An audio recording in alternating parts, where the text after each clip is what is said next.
Hey everybody, welcome back into another edition of Rapid Recap here at Inside Nebraska. He's Greg Smith, I'm Zack Carpenter, and today we spoke with Matt Rhule for roughly 30 minutes, a little less than a half hour for his usual Monday press conference, this time to kick off Michigan week. A couple updates, just rapid fire off the bat. Jeff Sims and Harbaugh, Husker quarterbacks, sounds like they're both still on the mend, I guess. Well, Sims is still on the mend, trying to get back to full health. And Harbaugh, he missed the last 8:39 after the lightning delay, or he missed the last portion of the win over Louisiana Tech after the delay. Sounds like everything's going to be fine there with Harbaugh, but remains to be seen. Rhule said he would see how he does at practice on Tuesday. Same with Sims, but Luke Reimer is the other. Yeah. He's the only keynote injury. After week 4, which is welcome reprieve to only have one injury to talk about after last week. Rhule said in the post game on Saturday that didn't think it was long term or serious. Today, though, he did say that Reimer was questionable, so they may be without one of their core defensive pieces when they welcome in Michigan's rushing offense. Yeah, you're probably not the greatest spot. You don't want, in this position Nebraska's in, you don't want any injuries on that defense, especially with how well they've been playing and the rotation they've got going. But to have your top linebacker be questionable when you're facing that rushing attack is probably not great. But we'll see. He said he didn't think it was long term. We'll see. I don't think he specified the injury, which he does a very good job of that. Yeah. If you ever notice, like, it feels like he talks about it, and then we go back and we're like, wait a second, he actually didn't say. And that happened again with Luke Reimer. So, yeah, hopefully Luke's okay long term, and we'll see if he can get out there against Michigan. Yeah, sometimes when the hecticness of a press conference, which doesn't seem probably on the outside like it should be that hectic, but internally it's a lot happening in each one of our brains where there's 5 different things going, and then sometimes you miss, like, Reimer. Wait, did he say that? Did he specify that injury? Like, he could miss it. I don't think he specified the Harbaugh injury. No, I don't think. It's just been deemed as tightened up, which I guess it makes sense though, coming off of that long break, and it also makes a ton of sense to be kind of abundantly cautious about that, given their overall quarterback situation and how well the QB run game, or how big the QB run game has factored into what they have to do. That's going to have to be a part of it going forward. So you need them to be healthy.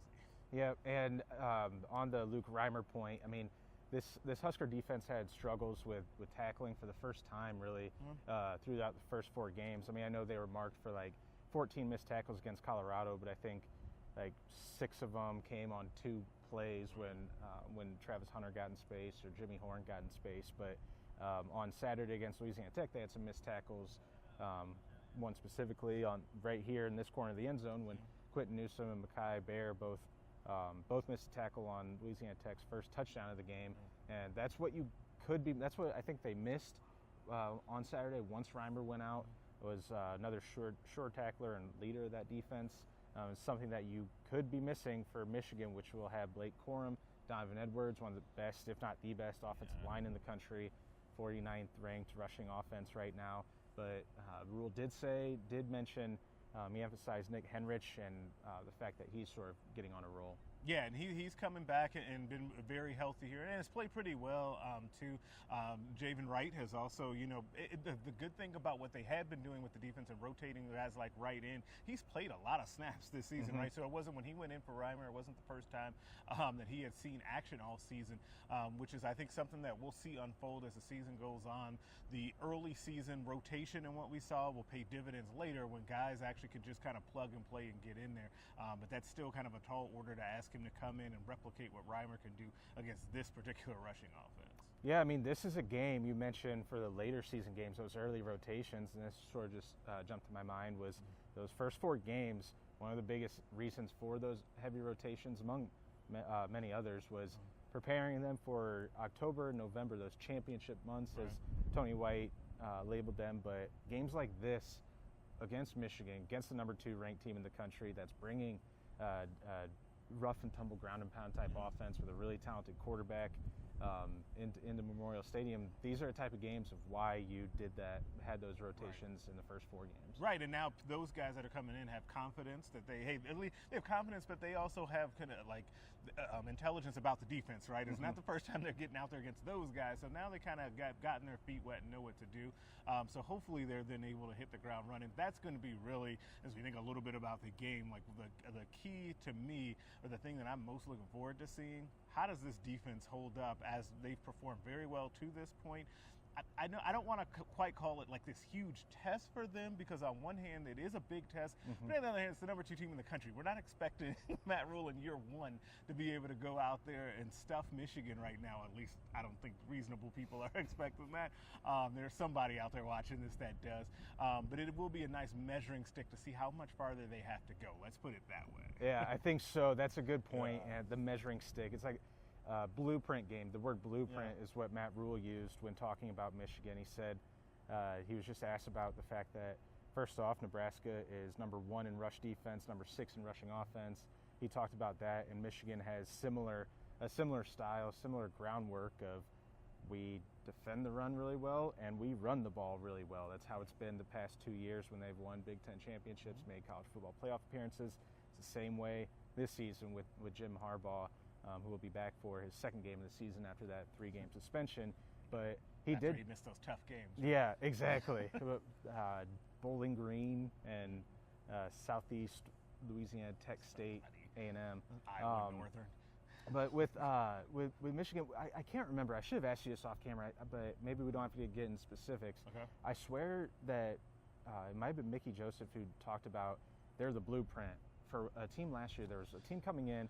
Can't remember who it was. He talked about, it might have been Wisconsin coming in. I feel like Maybe it was Michigan again. I feel like it was Michigan because Yeah. I remember writing something about Michigan being the blueprint for what Nebraska needed to become. That's right. And this is before we knew about Matt Rhule or anything like that. So it actually makes me feel good about my opinion of it when Matt Rhule basically said that they're the blueprint, because it is exactly what Nebraska wants to be. Like when you look out this Saturday and you see Michigan, that's what Nebraska ultimately wants to look like. They want to have big, strong, physical offensive lines. They want to have a couple of really good running backs, a quarterback that they can depend on, and some weapons on the outside. Michigan really has all of that. And then, oh, by the way, that defense is really good as well. Like, it's exactly what Nebraska wants to build under Matt Rhule. Like, it really is kind of it's an interesting look ahead into what you hope this thing ends up becoming.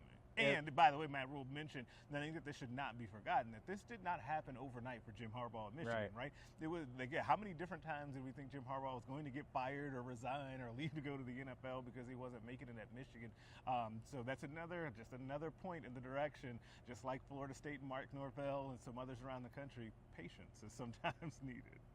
It's a crazy sliding door moment in 2020 when Michigan and Ohio State were set to play, and that was right after the Ryan Day, we're going to hang 100 on your ass comments on the Big Ten's coach's off-record phone call that Day allegedly told Harbaugh, and Ohio State was going to run them off the field that year. Michigan did not have the team at all that year capable of sticking with Ohio State, and Ohio State was going to try to put up a 70-burger on them, and that would have put Jim Harbaugh, who was already on the hot seat, on a burning fire hot seat, and maybe he's not out, but it looked like it was trending that direction. And then that game gets canceled. Harbaugh, the next year, he makes these offseason changes, implements these new foundations or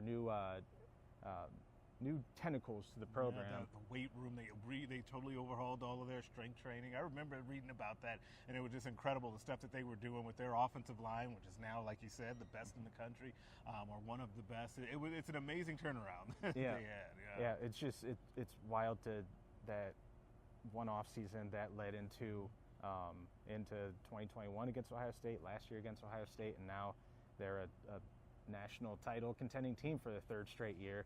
And Ohio State's taking a shot at Lou Holtz. Yeah, exactly. we're having angry Ryan Day getting a little emotional after the game. And fired up. Well, that was a hell of an interview, though. I actually enjoyed seeing the But little fire. It really was about what we're talking about. I think that it's not about. It wasn't about Lou Holtz. It was about this toughness thing that we're talking about. What Matt Rhule and Tony White and Marcus Satterfield talk about all the time about building here with the toughness of the football team. It's what Jim Harbaugh did at Michigan, and it's what people have just like openly accused Ryan Day of not doing. So I understand kind of how they got there. And with the toughness factor with the Michigan blueprint, it seems like Nebraska Nebraska right now has more of the Iowa 2022 model right now, or Minnesota, where probably not as anemic as Iowa's offense last year, but and this maybe year they still got 2 more points than Iowa. Yeah, so yeah, the Iowa, Iowa 25-point, the drive to 325, I think is what they're calling it. 325 total points they need for Brian Ferentz to stay on as offensive coordinator is still going. So it feels like right now it's more of in that Iowa stage. They want to build to that Michigan stage, and we'll see what happens on this field on Saturday. Last thing before we get out of here, Nebraska quarterbacks, like we said at the beginning, Jeff Sims, Heinrich Harburg, but it's as expected was the update from Rhule today, where he didn't say much. But he did have a further evaluation of Heinrich Harburg and what he saw from him after watching the tape. Yeah, he thought that he played very well, composed and poised out there. Didn't get the team in big mistakes. He liked those runs, and they got to clean up those penalties. But he talked a lot about kind of Heinrich off the field, because I think one of the questions was about if he's seen Harburg kind of carry himself differently, or how has he reacted to kind of the talk around the program, because people are really rallying behind him. Local kid, everybody loves the backup quarterback, and then when you're the backup quarterback that goes in and helps win games, they love you even more. But Matt Rhule said, hey, I don't want him paying attention to any of that. He made a joke and said he doesn't want to see a Harburger anywhere around town locally. So that was pretty interesting too, given the Jeff Sims combo at Runza. Amigos, yeah. And so, he said he's handled it well, though, but he expects that, and I think we all do, because Harburg is a kid with a good head on his shoulders that also is playing like he's got something more to prove than even what he's shown so far. Yeah, and the quarterback situation, like we said, Tuesday they practice tomorrow, and Wednesday, Tuesdays is the first step to seeing who's going to be out there. And Rhule has always said, he's maintained that it's whoever has the best week of practice at any positions, who's going to be going. Same thing at left tackle. I think maybe Turner Corcoran has struggled through the first 4 games. He struggled most of his career here at Nebraska, but he's been the lowest graded starting offensive lineman for Nebraska in several different metrics. And Teddy Prochazka, he got back out on the field against NIU for about 10 snaps, and he got back on for 13 against Louisiana Tech, mostly in a role as an extra offensive lineman in jumbo sets, which I really like the way they're doing that. Steve Marek has a story coming on that. He's been excited about. Hell of a tease.